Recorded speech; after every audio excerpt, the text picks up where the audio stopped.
quakes are a clear warning. If nobody steps in soon, it'll free itself from the authority of the crown. I expect it'll start with turning the Sword Coasts infected. You among them. That prism of yours won't last indefinitely. Next, the grand design. The Mind Flayer Empire reborn. If we're lucky, we'll become slaves. If we're unlucky, well, not the most thrilling of prospects, but it's a fate that can be avoided if you and I come to an understanding. Together, we can still restore authority over the brain. Of course. Gortash always did have an eye for opportunity.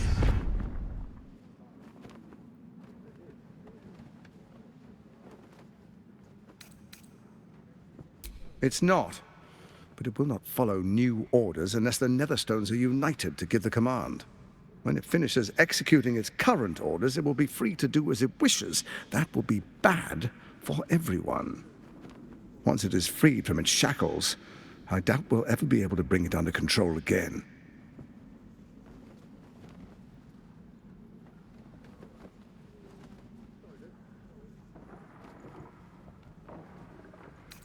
The likes of you stand to benefit from the likes of me.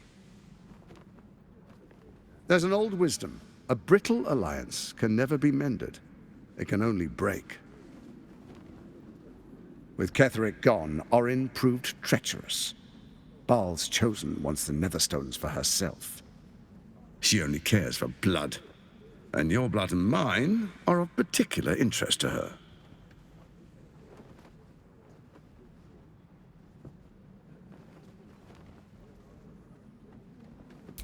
You've met her assassins. Efficient killers, by all accounts. I know you survived previous encounters, but she won't relent. Orin changes shape faster than you and I change clothes. You know, she's tricked you before. She's targeted me as well. I'm well protected, but she's extremely good at what she does. If Orin obtains all 3 Netherstones, she'll plunge the coast into chaos and paint the city in blood. I can't let that happen. I want to lead this city to glory, not scorch its earth.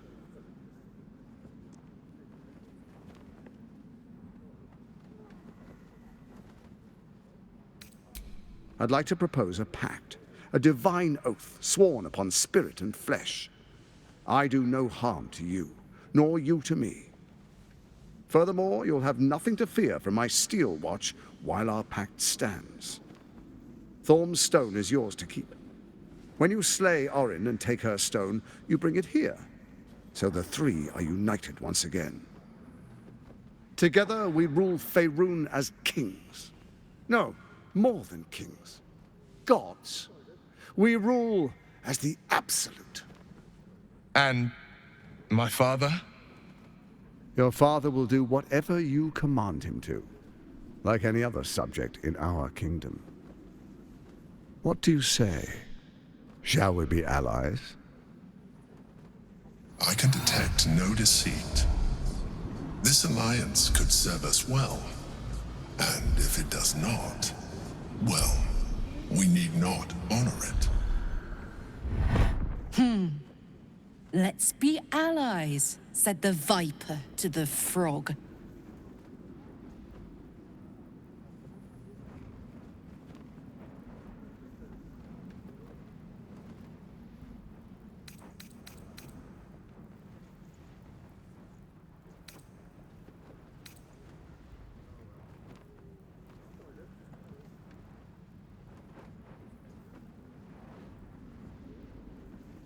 So Ketheric was ready to betray our alliance too. I can't say it comes as a surprise, but you should know this. I initiated this plot. I brought Ketheric and Orin together to create the Absolute. They knew this would only work if we stood united and coordinated our powers. Their ambition blinded them to reason. I don't suffer the same affliction. In short, you can trust me.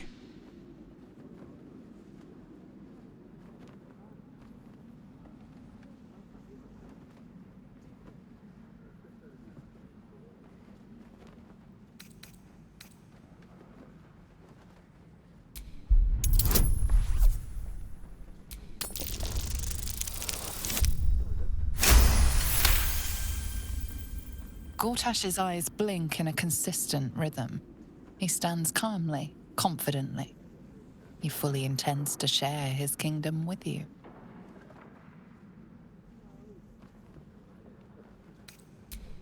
Perhaps a demonstration of why you need my help will motivate you to make the right decision. Your camp is compromised. One among you is an imposter, a faceless. Who, I can't say. I'd suggest a thorough investigation. You'll find I speak the truth. A shapeshifter? It could be anyone. I mean, it's not me, but it could be anyone else. The faceless in your camp is like a knife at your throat. Remove it quickly, or any alliance between us would be exceedingly short-lived.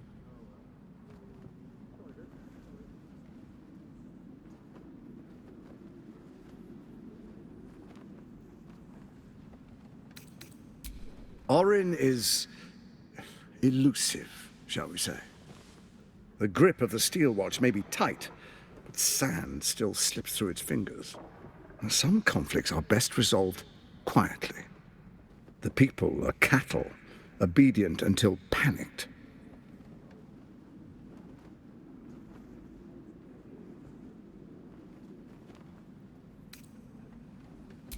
First, Orin the Red, bloody dagger of Baal, causes panic in the streets through killings in the Absolute's name. Next, the threat of the Absolute's monstrous armies formed by Merkel's general, Ketheric Thorn. In such circumstances, people crave strong leaders. Leaders that bring law, order, and protection. Leaders like me, Bane's unyielding hand, author of justice.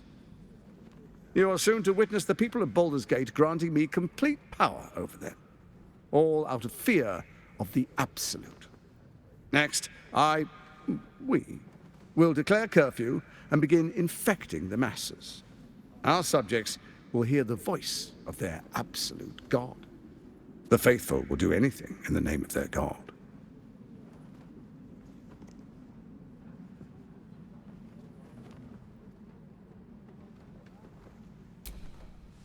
Our tyranny, and we are saviors, defenders of the Sword Coast. Our loyal subjects will love us, not hate us.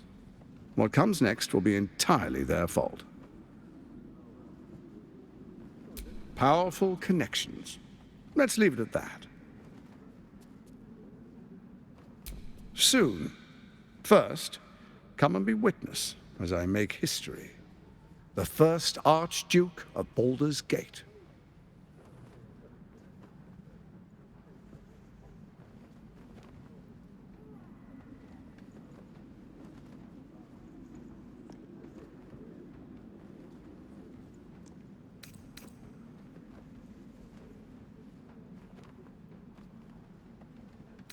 Then allow me to peek it for you. Your brain twists and stretches under the Watcher's gaze. The pain almost brings you to your knees before fading. You will follow me, and you will show due respect. Distinguished dukes, patriarchs, dearest Ravengard, I will heed your call. A new chapter begins.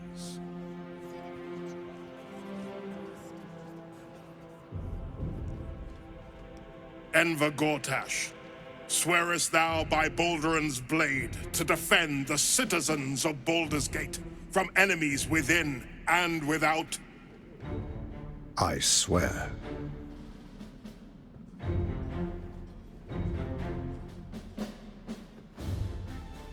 Swearest thou true faith and fealty to the same, by word, deed, and decree, so that none may suffer? I swear. Gathered guests, grant ye consent?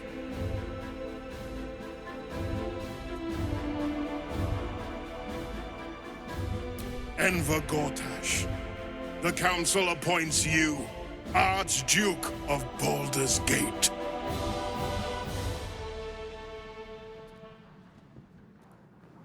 My friends, the Steel Watch stands ready. Let its blade fall on any who would diminish our city. And you, honored guest, will find me in my office above when you return. Do not come empty-handed.